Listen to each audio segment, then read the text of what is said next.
Spread the fire. We are here today with irreverent columnist, author, managing editor at the Daily Vox, and just one of the most interesting people from the perspective of sharing opinions on what's happening in our country. Sipho Hlongwane, bro, it's really great to have you, and thank you for coming on SMWX. Thanks for inviting me, man. Yeah, this is going to be fun. Yeah. Yeah, like today we remember Sharpeville. Yes. When people are watching this today, they'll be, reflecting on that. And how do you reflect on a moment like that, given a country that still experiences massacres to this day? And how do you reflect on that moment, given where we are and some of the disappointments that we find ourselves in even now? Yeah, it is a time to actually take stock and think about what people had to go through so that we can be in this moment that we're in now.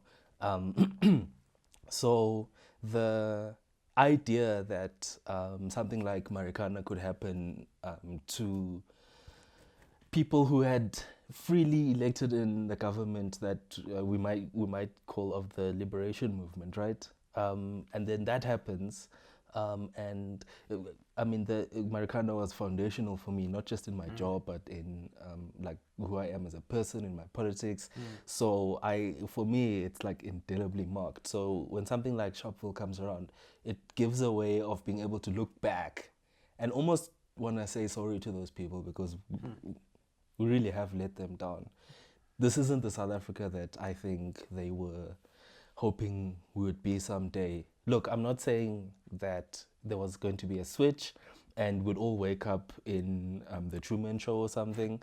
There was always going to be struggle. There was always going to be difficulty. There was so much to fix before we started making fresh mistakes. It's kind of funny, though, that the question of Marikana has fallen so low down the political agenda, given the interests that have risen to the top of that agenda. Yes, and also given the movements, the political parties, the organizations that have sprung out of that moment, where the moment itself has almost kind of faded away. In that particular sense, I think in this very strict sense, the commission was a failure.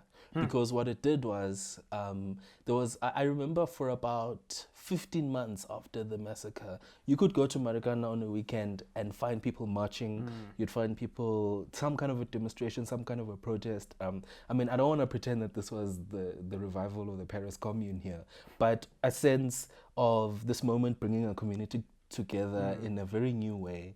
And you almost wanted to believe that, this would be the wellspring or something completely new. But then I'll drive back from there. I'd come back to Johannesburg and see that civilian life has gone on. And we now just have a date in August that we mark and then we move on. Yeah. So the commission completely killed this fire that had existed in the community. It drained it out and then put it into paper that nobody reads. And we get these constant promises of some moment of catharsis, and it never comes. I think it's an interesting entry point into thinking about where we are right now. But also, and this is something that you've written about in the Daily Vox, we have this moment of maybe hope on the one hand, but maybe false hope on the other, that young people are starting to enter parliament with a new view, a new energy. On the other hand, the dangers of assuming representation equals change are well with us. And I just wonder, what are your thoughts on the fact that all of the parties are now sending a new wave of people to parliament, and how should young people look at that and think through both being happy that we have some representation, but also holding those young members of parliament to account so that they don't sell out? Yeah, well, I must make sure that I credit my writers properly. So this is Shazi Ibrahim and Fatima Musa. Shout out. Who wrote this. Basically what we were looking at is, obviously being the Daily Vox, our perspective was Feast Must Fall. This is a very easy way for our readership to be able to interpret South Africa. And I think it's the correct way for them to interpret South Africa. Because in Feast Must Fall, we had coming together so many issues that plague most South Africans, which we can broadly call poverty. And now you have a generation of leaders that were in the Fees Must Fall moment that are now being drafted into parliamentary lists. We've got Nompendulo and Fasiha in the ANC. We've got Vuyani, we've got Naledi, and we've got Poti, yes, in the EFF. And the interesting one for me, genuinely, is the EFF one, because it's the link between issues and how they are brought across in Parliament by the EFF. Do you have any hope that a new politics might emerge, or do you think they might be submerged within a broader EFF culture? So it's specifically how the EFF incorporates new politics, or makes sure that its own politics evolves as its own constituency evolves. Sure. Marikana was a huge moment for the EFF constituency at large, and to see Marikana widows representing themselves in Parliament and speaking for themselves in Parliament and speaking from that perspective in ways that an elected representative, I mean, no matter how much they care about you, they're not you. So to be able to bring those, and then to bring the spirit of Marikana, which is something that's very, very important if you follow the track record of the Marikana widows in Parliament. They're not the softest, quietest ones. They're there pushing their agenda with as much energy and spirit as they want. And I think that coming out of that tragedy, you almost want to say it said to them that, listen, there's nothing left to lose. They already lost everything. And the people who took it from them are sitting opposite them in Parliament, smiling. If anything, they've been rewarded, it seems. Exactly, yeah. So I think that I am encouraged by that and hope that that means that the questions that burn fees must fall most will be forefronted in the EFF.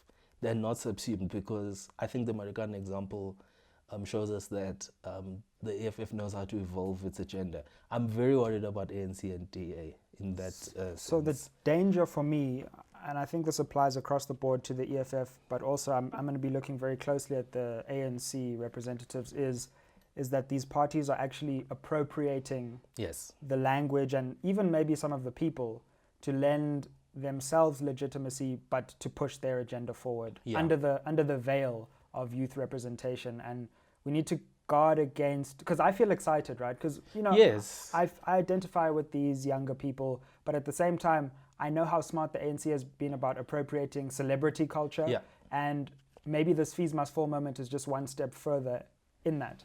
Yes, I think the word appropriation is correct.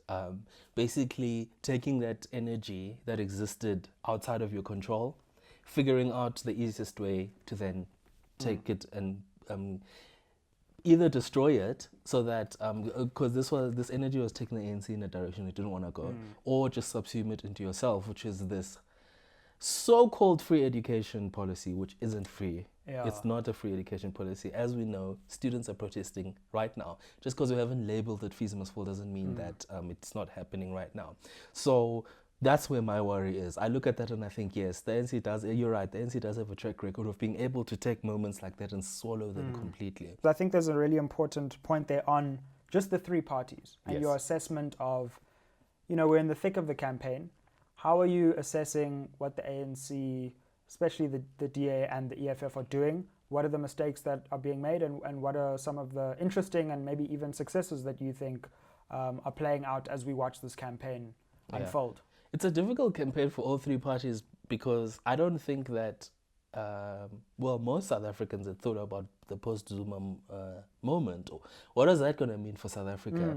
And that year between Zuma stepping down and these new elections has kind of, it's made things very confused. You mean the new dawn? The new dawn, yes. Which cuts out every 4 hours, 4.5 hours I think the new dawn's on stage 5. Yes. So that Zuma was an energizing force, and people really misunderstand and they don't understand how good, in the sense of effective, a motivating force hate is in politics. Getting up to go vote for something, I might think, most people, they'll cover me, don't worry. Going out there to express a personal animosity against somebody, that's a motivating force. That's gone now. There's no Zuma now. Do you think the ANC has successfully, even if it's not true, managed to paint its way out of the Zuma moment through Ramaphosa? So yeah, I was looking at the situation of Ramaphosa sitting in a stuck train for whatever reason, whether it was load shedding or whatever Or the just problem everything, was, or just daily life of the working class in this country.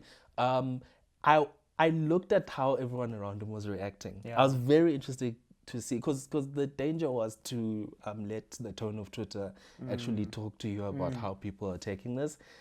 And we can all have our own interpretation. I don't want to like make people think something else. Sure. It was interesting to me that, generally speaking, Ramaphosa was safe in there. He was fine. Fine, he was surrounded by his bodyguards. Obviously, we're not pretending as if... but he was doing something that Zuma could never have done, which was share in a moment that is actually really like Ramaphosa's fault, because he's now taken on the ANC's burden and what it's done to the country. Yeah. He's the face of it now, right? So that told me that he has somehow managed to distance at least himself from our feelings about the effects of the last 9 years of Zuma rule, which is what we're looking at now. Although load shedding, Thabo Mbeki does not get the credit he deserves for load shedding. That's true. And I love how every time load shedding gets presented to us, it's as if it's like this new thing when we've been doing this for 12 years. But I like this notion of and I hadn't thought of the fact that Ramaphosa was fine and people didn't sort of turn their anger on him. He has this The way. Secret Service didn't pull him off the train. He has this you would have brilliant thought. way, right, of like, yeah, exactly. And I give him credit here, right, because I've been a very good politician. strong critic of this empty new dawn, which I think is quite frankly a joke, right? But his ability to paint himself as the victim of an ANC crisis of which he was a participant is amazing. Like, I looked at this train thing, and the entire framing from the mainstream media was, Ramaphosa says heads will roll. I'm like, whose wow, heads? Wow. Who's the driver? Like, whose head? I need clarity on that. Yeah, I was very uncomfortable hearing that. But you're I've been absolutely waiting for right. these heads. Because the question is, so whose head? And if the fingers don't point inward, what are you saying in this moment? What are you saying about the fact that how many hours was it that they were late from Mabupane to Pretoria? I think it was something like 5. Right? I mean, which a normal person looks at it and thinks, you and your $600 million, however much he's worth, you get to sense just a tiny little bit of what it feels like to be an ordinary South African whose votes you're asking for. You would think that that's what would have been brought to him in that moment. But no, it wasn't. He was almost allowed to share in the moment and create the sense of camaraderie. And almost painted as a heroic figure in the process. Yes. Who will now, he's seen the problem, and he will now that he understands it, he will confront it. He will fix it. Let's talk, having discussed a bit about the ANC, let's talk about the DA.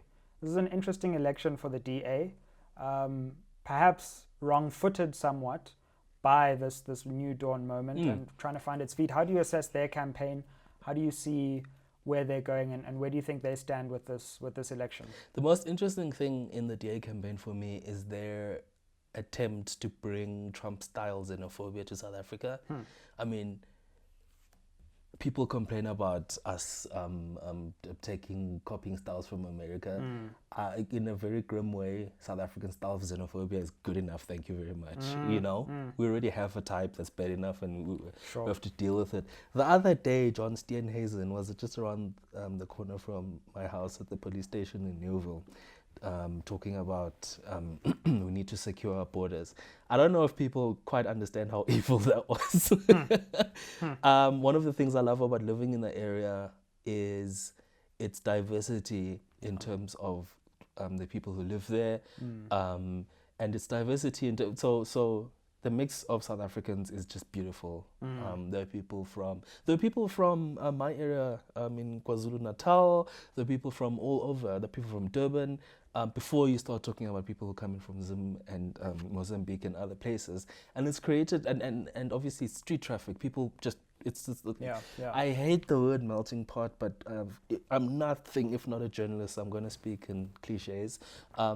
So it is a melting pot. And I could drive to Killarney if I wanted to shop or drive to Rosebank. I prefer to walk into Yeovil or Hillbrow. It feels alive. Sure. The other cliche. But it does. And for that man to walk into that community and see something that needs to be cleansed, that sees almost like this foul side that he sees that needs to be, and then of course our wonderful very bad photocopy of Trump, of a mayor that we have with his own xenophobia. They are in Hillbrow every other weekend, just harassing people. And so the DA is going very strong on xenophobia, and it makes me wonder what the polling tells them about the rest of their platform. What do you say about the fact that they continue to suggest that their governance record is at the very least not going to plunge us into some kind of crisis? I think that we can debate the exact specifics of their record, and I think that the fact that it's debatable should tell you what you need to know there. But I think they overestimate how much that matters to South Africans, to an extent, obviously. One of the things we should never forget is that South Africans are incredibly vocal about bad governance. Sure. We just call that service delivery protests and demonize it. But 90% of them are completely non-violent. People are vocal about what they don't like about the ANC government. I think I can safely predict that they're going to vote the ANC back into power. So the chat that you will see, and I will admit now that it comes from a faction of the DA. These people don't tend to speak for all of the DA. But this idea that the voters perhaps are too stupid to realize, or are in somehow mentally or intellectually impaired in order to keep that's why they keep voting for the ANC.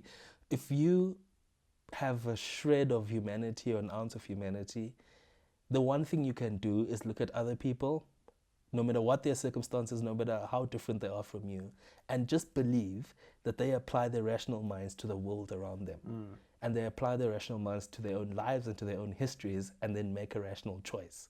If you think of voters that way, that tells you something very scary about our opposition parties writ large. Well, let's move on to the EFF then, because we've assessed the ANC and the DA. I think towards the end of last year, going through a very difficult and turbulent period. How do you see them emerging into 2019, and how are you assessing their campaign? I don't. One of the problems that post-Zuma has created is for journalists and trying to understand what the EFF is doing itself.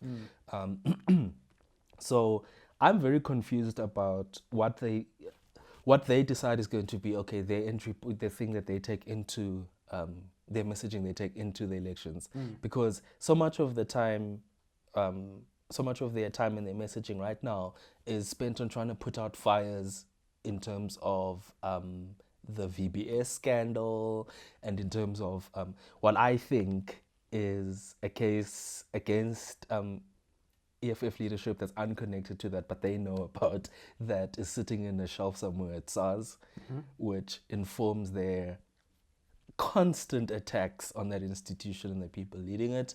I think we shouldn't try to be too clever. Just apply Occam's razor and wonder why someone would have such an enormous beef with the tax man, you know? So that's confusing their messaging. It's also confusing, I think it's distracting them in terms of what they need to be saying in the elections. And we were talking about Marikana earlier. Malema stood up in Parliament and called Ramaphosa the butcher of Marikana, and that's who he's running against. I think the ingredients for a Zuma-level campaign, as far as EFF and its support is concerned, is there, but they're distracted by other things. What I hope will be true for the EFF going forward is that its evolution will also come through in personnel, not just in policy. I think that that party might look at they're not going to love me for this, but they might look at how the DA evolved from just being a protest party basically to being a party of governance, to being a party of track record and of changing people's lives. If their ambition really is as expansive as they say, then I would say to them, you need to be way more serious about your leadership. There are so many great leaders in there. You interviewed one of them on this very show, and I think it's time that they were given the correct space, that they were given the opportunity to actually give the EFF a voice that is outside of the top three, if I may say so. And I think that detaches the ultimate political goal of the EFF from the personal beefs that these guys have with whoever. Sure. No, I mean it's gonna be a fun ride up until May. Although after all of that, watch them get like 8% or something. Because I have a theory that the reason why we've seen such lackadaisical campaigning this year, and I don't know if you've noticed, but it's been really poor. They all launched election campaigns this year, 5 months before elections. I haven't even seen ANC posters. I'm like, they only just came out now. There's been really, I think, a lack of funding for campaigning. Yeah. And they all suffer from the same problem. I think it's because a combination of funders and polling tells them that, most South Africans are more or less going to keep us where we were in 2014. And this removing Zuma was good enough for the ANC. That was terrible for everyone else because they didn't have, it turns out, a post-Zuma strategy. So would you pour billions into the ANC, because that's how expensive their campaigns are, or hundreds of millions into a DA campaign to land up exactly where you were 5 years ago? Does that seem like a good use of your money? I will say that is an educated guess on my part. Well, it's gonna be fun to watch, and if nothing else, and watch it we shall. But look, bro, I appreciate you sharing your insights and your thoughts. As I think a young black journalist, editor, author that a lot of people look up to.